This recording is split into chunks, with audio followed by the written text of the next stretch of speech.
The air inside the Global Climate Summit 2025 in Geneva was thin, not from altitude but from tension. Leaders from every continent, billionaires, scientists, journalists, and stars, packed the shimmering glass auditorium. It was a historic gathering, the Earth's last chance, as the slogan read. Then came Leonardo DiCaprio, Hollywood's beloved climate crusader. Cameras flashed. He looked good, polished, passionate. He stepped to the podium, speaking about melting ice caps and rising tides. Then Africa came up. He smiled, a smile that felt rehearsed. Africa, he said, must be guided responsibly by developed nations to prevent environmental backsliding. At first, silence, then murmurs, then outrage. The phrase hit the room like a thunderclap. Guided responsibly? Twitter exploded. Journalists exchanged glances. African delegates shifted uncomfortably. But one man's face didn't move. His eyes burned. President Ibrahim Traoré of Burkina Faso leaned forward, jaw clenched. This was more than a speech to him. It was a slap, and his people were watching. He stood up, slowly, calmly, a military jacket, no script, no entourage. He whispered to his aide, "Turn on the cameras, they must hear this." What happened next would change everything. President Ibrahim Traoré approached the stage like a soldier walking into a battlefield, not against bullets, but against narratives. The world didn't expect much. After all, he was young, African, and defiant. But when he grabbed the microphone, the room fell silent. No paper, no teleprompter, just truth. "We don't need your guidance," he began, voice steady. "We need freedom from exploitation disguised as activism." Gasps. He scanned the audience. Leonardo sat frozen in the front row. "You speak of Africa like it's a child. Yet, it's your industries dumping waste on our coasts, your companies controlling our green energy, your partnerships profiting while our children dig lithium with their bare hands." The crowd shifted uncomfortably. "You want to save the earth? Start by saving your morality." A long pause. Then the sound of someone clapping. Then two. Then a ripple. Then a wave. Backstage, journalists were tweeting furiously. Within 20 minutes, his speech was everywhere. Over 50 million views on Instagram. Respect Africa was trending. So was Traoré Truth. Traoré walked off stage, not with pride, but with quiet rage. He wasn't done. Africa wasn't done. By dawn, the world had changed. New York Times. African president dismantles celebrity activism in 7 minutes. BBC. Leonardo DiCaprio faces global backlash over Africa comment. Twitter. Uncontrollable. Traoré Truth hit 100 million views in 24 hours. Even kids were quoting him in classrooms. In California, Leonardo sat alone in a dim room, his phone buzzing like a beehive. Mentions, DMs, articles, videos. Even longtime allies were posting. This wasn't it, Leo. He scrolled through a clip of Traoré's speech. He paused it at the line. "We don't need your guidance." He sighed.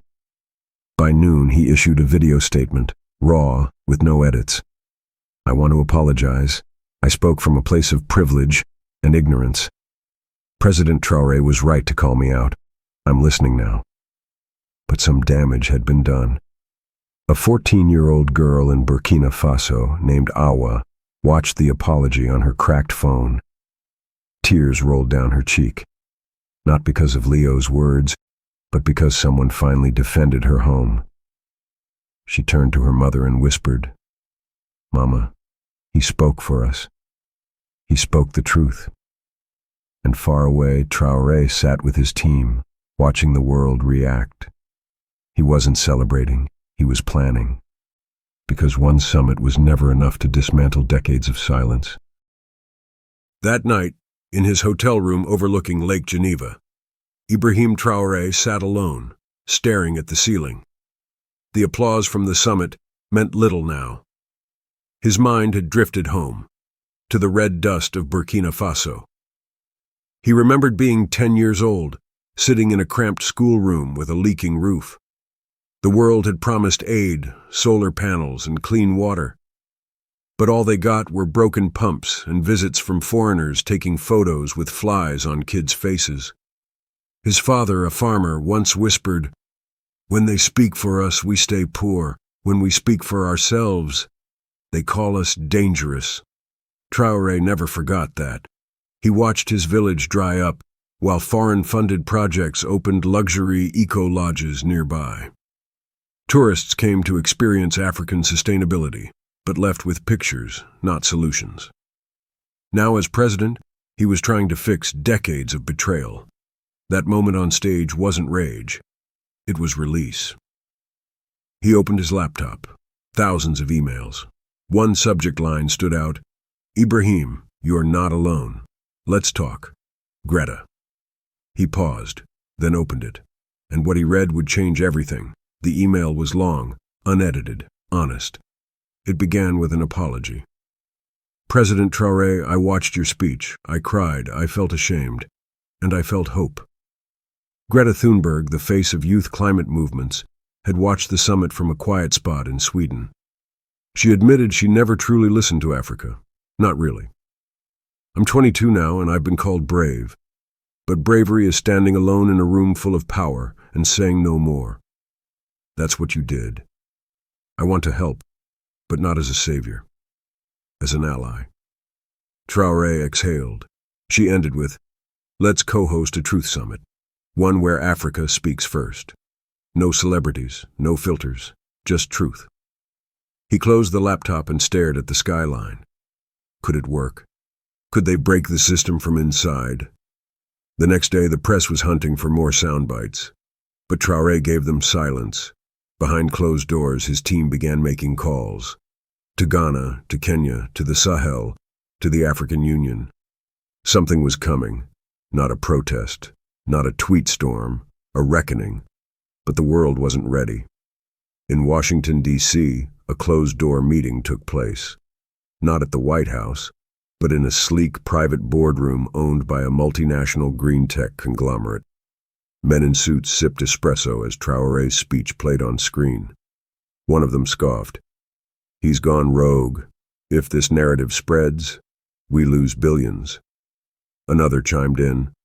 "Africa controls 60% of the world's cobalt. If they demand autonomy, we're done." A third man stood. "We need to reframe him. Make him look unstable, radical, maybe even dangerous." The room nodded. Within 48 hours, anonymous articles began appearing. Traoré's ties to armed militants. Burkina Faso's youth leader, a risk to stability.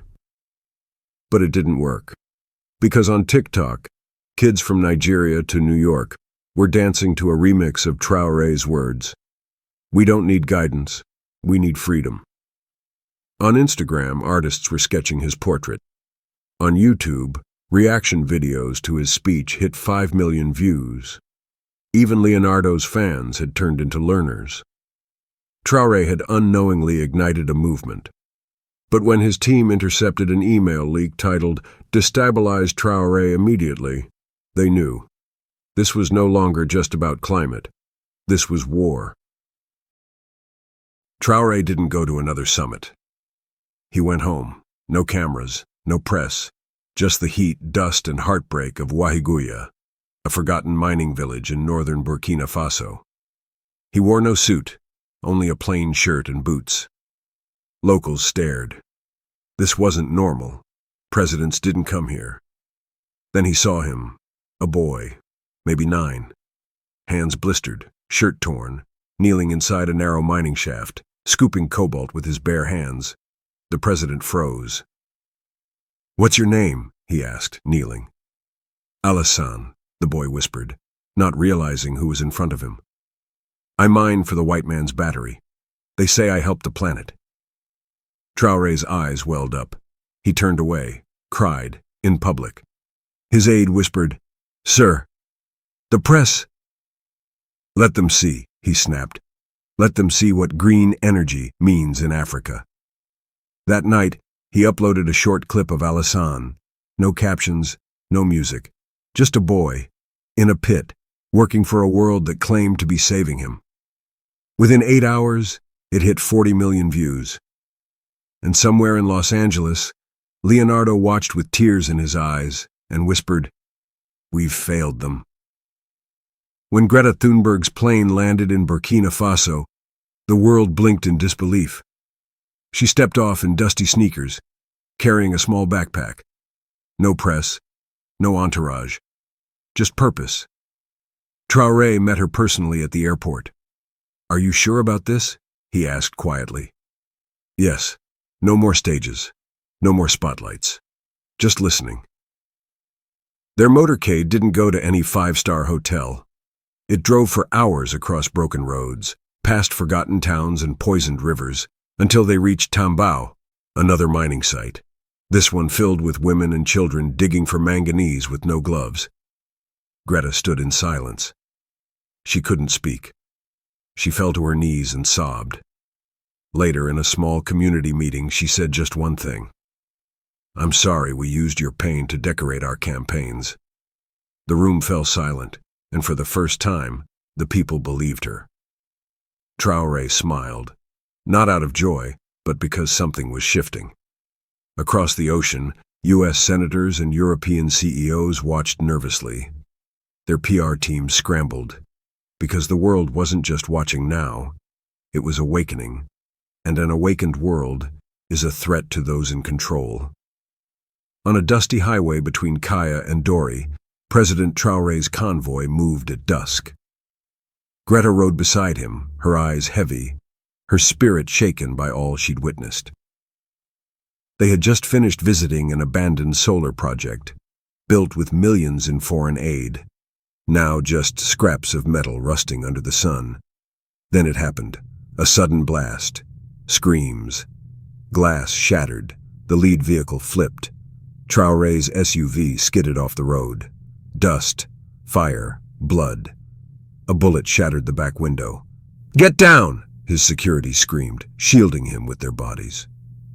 Greta was pulled out by soldiers, her face pale, knees scraped. It was an ambush. But they weren't rebels. They weren't local. They were mercenaries. Hours later, a silent Traoré stood over the body of one of his fallen guards. He removed his jacket and covered the man's face. "He died protecting truth," he whispered. No press was allowed, but news leaked. Whispers of assassination attempts, of international hitmen, of someone trying desperately to silence a voice. Traoré didn't flinch. He just said, "If I must die telling the truth, so be it, but I won't die lying." And that line would shake the internet to its core. The funeral was held in silence. The young soldier, barely 27, was buried under a neem tree in Tenkodogo. No national anthem, no marching band. Just his mother's cries echoing in the dry wind. Traoré stood by the casket, his face unreadable. Greta stood beside him, holding the fallen man's folded Burkina flag. She hadn't spoken since the ambush. Traoré finally broke the silence. "He didn't die in war. He died in a fight for truth." He turned to the cameras. "And you want to call me extreme?" The soldier had joined the presidency's security team only 3 weeks earlier. He had no fancy house, no medals, just a dream that one day Africa would no longer be someone's project.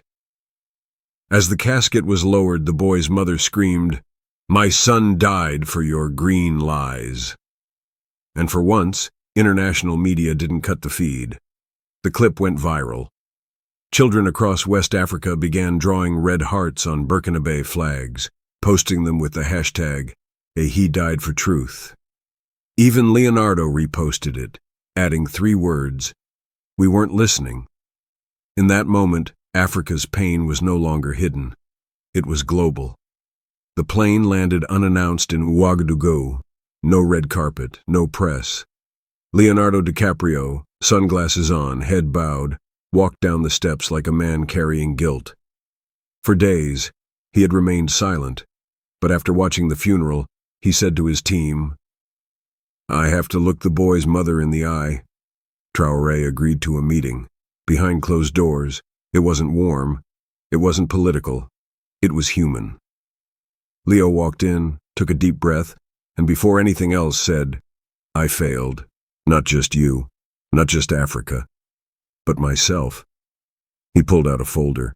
Inside were documents, blueprints, contracts, records of green projects across Africa, funded by Western corporations. This is what we call saving the planet, but it's bleeding your people. Traoré opened the folder. He didn't speak. Then Leo looked him in the eye. "Let me help undo what I helped build." Outside, crowds had gathered. When Leo stepped out with Traoré, the crowd gasped. Then silence. Then someone yelled, "Say his name!" "Alassane," the crowd cried. "Alassane," Leo whispered. "I will not forget him." And for the first time, Africa forgave. Just a little. Weeks later, Greta stood on the UN General Assembly floor in New York. But this time, there was no screaming, no anger, just sorrow. She held up a photo of Alassane. "He's the price we pay for silence, for greenwashing, for pretending solar panels planted on poisoned land mean progress." She turned to the diplomats. "You fund projects in Africa, but you never drink the water near them. You talk about saving the earth, but you don't bury your children under it." The room was still. President Traoré told the truth, and for that, they tried to kill him. What does that say about this system? Some delegates clapped, others looked away, but the world heard her. The full speech was blocked on several Western news networks, but uploaded raw by African students on TikTok and YouTube. In 12 hours, it hit 65 million views. One girl from Haiti commented, "My mom cried when she heard Greta say Alassane's name. She said, 'Finally, someone sees us.'" And suddenly, it wasn't just an African story. It became a story of the global South, of every poor child whose future was mined for someone else's battery. Traoré entered the African Union Emergency Summit in Addis Ababa with hope. He believed Africa would stand together now. But power speaks softly, and money whispers even softer.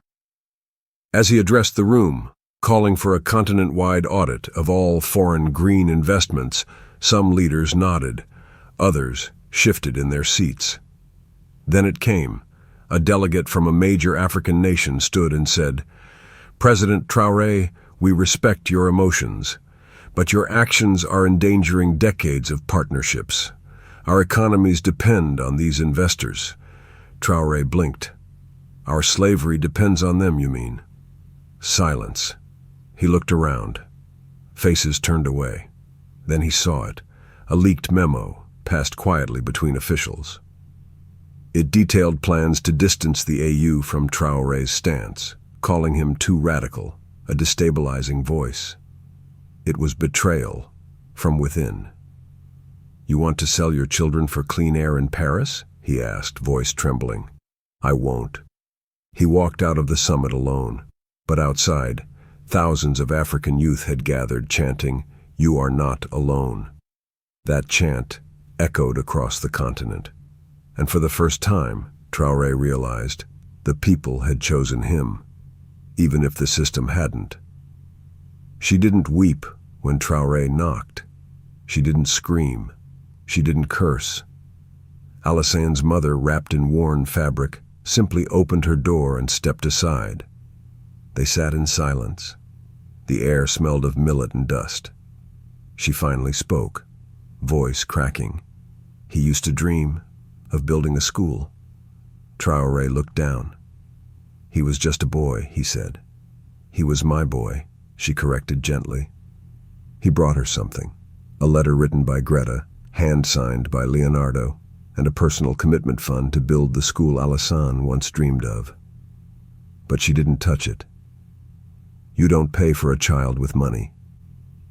He nodded, wiping his eyes. Then she stood, walked over to an old wooden chest, and pulled out a pair of tiny shoes, still dusty, still stained with cobalt dust. These were the last shoes he wore. She placed them in Traoré's hands. "Don't let them bury another child in those." He broke down. He held the shoes, sobbing. And that moment, caught on a single raw phone camera, was uploaded by a neighbor. No music, no edits, just heartbreak. It hit 120 million views in 2 days. Because pain is the one truth the world can't scroll past. It started in a small school in Senegal, then a classroom in Nigeria, then rooftops in Haiti, slums in India, alleys in Gaza. Children began marching, tiny hands holding drawings of Alassane. Some made banners with his name. Others wore dusty shoes, symbolically worn outside their socks. They didn't shout. They walked in silence, holding hands. In one haunting video, a Kenyan boy whispered to the camera, "We walk for the ones who can't walk anymore." It spread fast. A Children for Alassane became the #1 global trend. Governments panicked. Schools were shut down. Police were deployed in some countries. But the children kept marching. Even in Paris, London, and Washington, D.C., African immigrant kids joined the silent protest, holding handmade signs. "We are not your green sacrifice." In Burkina Faso, Traoré watched with moist eyes. "They don't need speeches," he whispered to his aides. "They're writing history with their feet." The UN issued a statement urging calm, but it was too late. Because the truth was no longer coming from politicians. It was being carried by the smallest voices, with the biggest hearts. And those hearts? They were marching toward something much bigger than justice. They were marching toward freedom. A surprise announcement shook the world. The Global Climate Summit 2025, the same one where it all began, would reconvene for a final session, broadcast live. This time, it wasn't in New York or Geneva. It was in Accra, Ghana, chosen by popular demand. "Africa will not be spoken for. It will speak," the official poster read. Traoré was invited as keynote speaker. Greta was seated beside him. Leonardo sat in the crowd with no camera on him, by his request. Outside the venue, over 2 million children stood in silence, holding white shoes raised high above their heads. The world had changed in barely 6 weeks. This wasn't about climate anymore. It was about truth, about respect, about the right to exist with dignity. As Traoré stepped on stage, the hall stood. Even presidents who once doubted him rose quietly. He didn't open with stats. He opened with a photograph. "This boy, this is Alassane. He never asked to be a hero. He just wanted to help his mother. And we, the powerful, crushed his dream to protect our comfort." The hall went silent, because they all knew this was the reckoning. As Traoré spoke, he reached into a simple bag. He pulled out Alassane's dusty shoes. They were frayed, torn, the sole barely clinging. He placed them gently on the UN's polished wooden table. "Let these shoes remind you," he said, voice shaking, "that for every green victory you declare, there may be a child buried in silence." Then he turned to the room. "We are not asking for charity. We are demanding equality. We don't need more documentaries about our poverty. We need power to define our future." Greta stood up beside him, tears in her eyes. "And I'm no longer an activist," she said softly. "I'm a student. Africa is my teacher now." Applause erupted. Even world leaders who had once criticized Traoré wiped their eyes. Leonardo stepped out from the crowd, walked to the stage, not to speak, but to kneel beside the shoes. He kissed them. The cameras flashed. But for once, no one accused it of being staged. Because when millions of children around the world saw that gesture, they cried. And one Haitian girl whispered on her live stream, "Alassane, you didn't die. You woke the world up." It didn't end with applause. It began. After the summit, the UN passed a landmark resolution. No development without dignity. Every green project in the Global South would now require independent community approval, full transparency, and equitable benefit sharing. African nations began forming their own Pan-African Environmental Council, with Traoré nominated as its first honorary chair. But none of that mattered more than what happened in a dusty village outside Tenkodogo. A small school opened. On its gate, written in bold chalk, Alassane Primary, where dreams don't die. Children ran inside barefoot, holding pencils like trophies. And on the first day they played a song, not a national anthem, but a recording of Traoré's summit speech. His words echoed, "Let no child carry the weight of our hypocrisy. Let no soil be richer than the lives above it." The final shot, captured on a drone, showed hundreds of kids forming the shape of two shoes on the ground, while one held a sign that read, "We remember." If you're wiping tears, you're not alone. If you felt the power of Alassane's story, it means your heart is alive. Please like this video, not for the views, but for the truth. Comment his name below. Let's fill this space with light. Subscribe now, because this channel doesn't tell stories for clicks. We tell them to change lives. Say his name. Say it loud. One last time. Alassane. Traoré truth. Alassane. Lives. Say his name. Children. For Alassane. Africa speaks.